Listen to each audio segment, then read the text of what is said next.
Congresswoman, maganda kasi pinupunto ni Juvie kanina eh. Hindi ba na baka mamaya strategy lang yan. Hindi pa lang nila ilalabas ngayon. Well, sa una, pag sa pre-trial brief or sa pre-trial conference, meron pong expectation na ang dalawang partido in good faith ay hindi magsusurpresahan ng isa't isa, hindi bibiglain.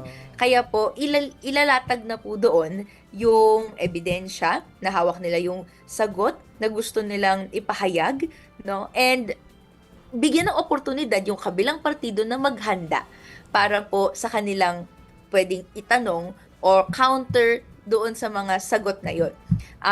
Siguro sabi nating gentleman's agreement yon, pero ganun po yung kalakaran sa mga regular court proceedings. So yun din po yung inaasahan natin sana kay VP Sara, pero for the longest time, it's been years actually, wala pa rin tayong naririnig na sagot. Feeling ko mas likely na wala po talagang sagot na gustong ilabas doon sa mga tanong ng mamamayan. Nonetheless, nag-reserve nga po sila ng right to provide further evidence, no? Or yes, to provide further evidence as necessary. So, pwede nating hintayin kung ano po yung mga ilalaki pa sa mga susunod na trial hearings.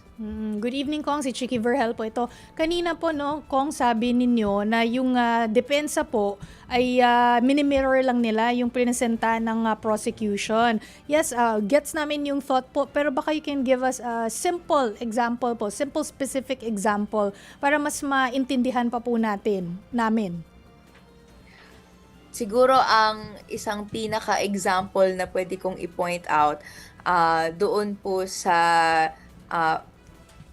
usapin ng SALN, meron pong sa pre-trial brief, pag-point out ng issue na hindi po namin na-receive yung mga ganitong ebidensya na gustong ilakip noong na-receive namin yung Sabali et al. Complaint, yung third and fourth impeachment complaints, pinapanote yon, pero nonetheless, ito po ay gusto nilang ilakip na ebidensya for consideration for their defense. Pero yung answer, kasi po kapag maglalagay kayo ng witness or ng documentary evidence, no, dokumento na gusto nyong ipresenta sa court, magbibigay ka ng rason.